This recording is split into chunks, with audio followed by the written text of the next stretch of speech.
ব্যর্থ হলো সুনীল নারায়ণের শতরান। ইডেনে 223 রান করেও জিততে পারল না কেকেআর।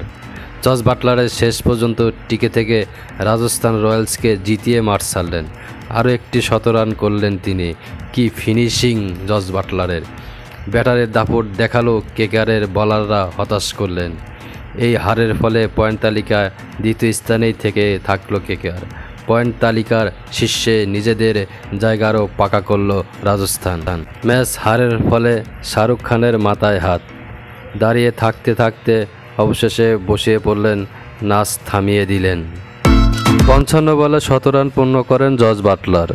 দলকে জিতিয়ে মাঠ ছাড়েন এই ব্যাটার। অবিশ্বাস্য একটি ইনিংস খেললেন বাটলার।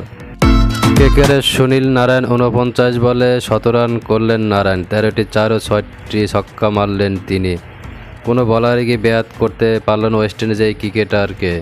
সর্বশেষে 56 বলে 109 রান করে 10 বোল্টের বলে আউট হন তিনি। আরও একবার হতাশ করলেন স্টার্ক। 4 ওভারে 50 রান দিলেন 25 কোটির এই পেসার। শেষ 3 ওভারে রাজস্থানে জিততে দরকার ছিল 46 রান। বাটলারদের উপরেই সব নির্ভর করছিল। স্টার্কের শেষ ওভারে ভুল করে বসেন সল। একটি বল ধরতে পারেননি তিনি।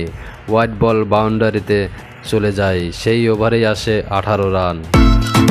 19তম ওভারে 19 রান নিলেন বাটলার। তিনি একাই খেলে কেকেআরের হাত থেকে নিয়ে গেলেন। শেষ ওভারে ম্যাচ জিততে 9 রান দরকার ছিল রাজস্থানের। সেটা করে দেখালেন বাটলার। আরও একবার ছক্কা মেরে 100 রান। শেষ পর্যন্ত টিকে থেকে রাজস্থানের সমর্থকদের মুখে হাসি ফোটালেন বাটলার। প্রিয় দর্শক, বাটলারের খেলাটি কার কাছে কেমন লেগেছে কমেন্ট করে কমেন্ট বক্সে জানাবেন।